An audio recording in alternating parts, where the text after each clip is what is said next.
Bonjour tout le monde, moi c'est René-Claude Bastien. Ça fait plus de 20 ans que je parcours le monde comme guide d'aventure, puis aujourd'hui ça me fait vraiment plaisir d'être ici pour répondre à vos questions sur le plein air.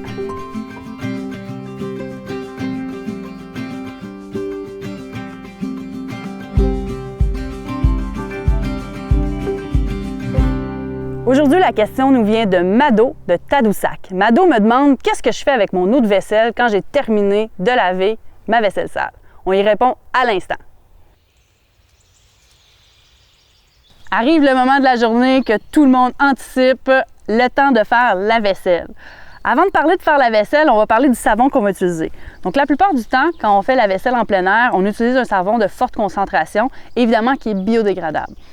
Si on lit attentivement les instructions sur ce type de savon, on va remarquer qu'à l'arrière, c'est vraiment bien clairement indiqué qu'il faut faire la vaisselle à plus de 60 mètres de toute forme de cours d'eau.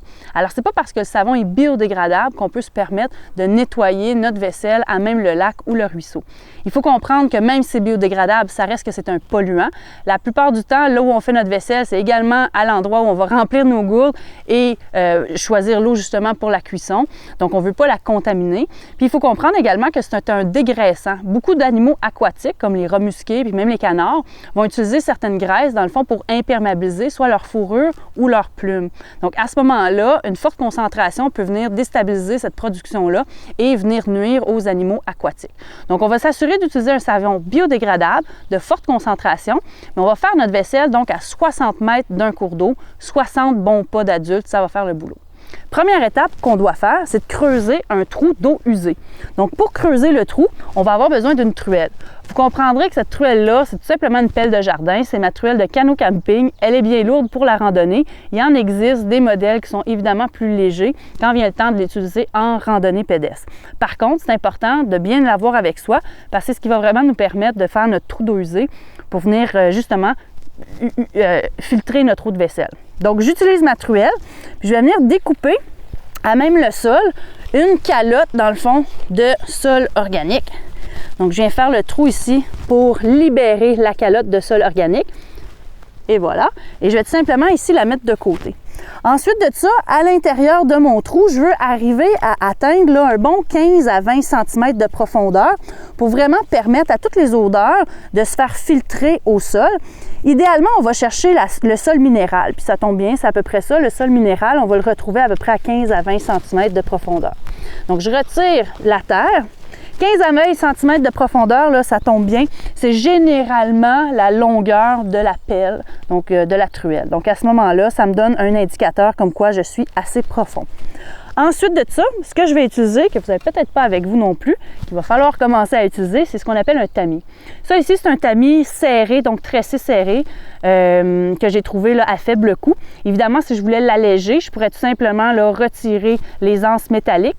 Je peux également utiliser un vieux morceau de moustiquaire. Hein? Donc, s'il y en a certains d'entre vous qui sont en train de faire des rénovations, faites juste vous découper un carré de moustiquaire, puis ça va très bien faire le travail. Donc, le tamis, je vais le déposer au-dessus de mon trou d'eau usée. Ça va permettre de récolter à ce moment-là toutes les petites grenailles organiques qui se retrouvent dans mon eau de vaisselle.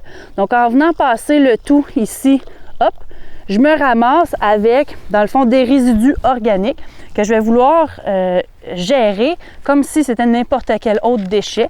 Donc, à ce moment-là, je vais tout simplement les déposer dans mon sac de déchets, ramener ça avec moi et en disposer adéquatement une fois rendu à la maison.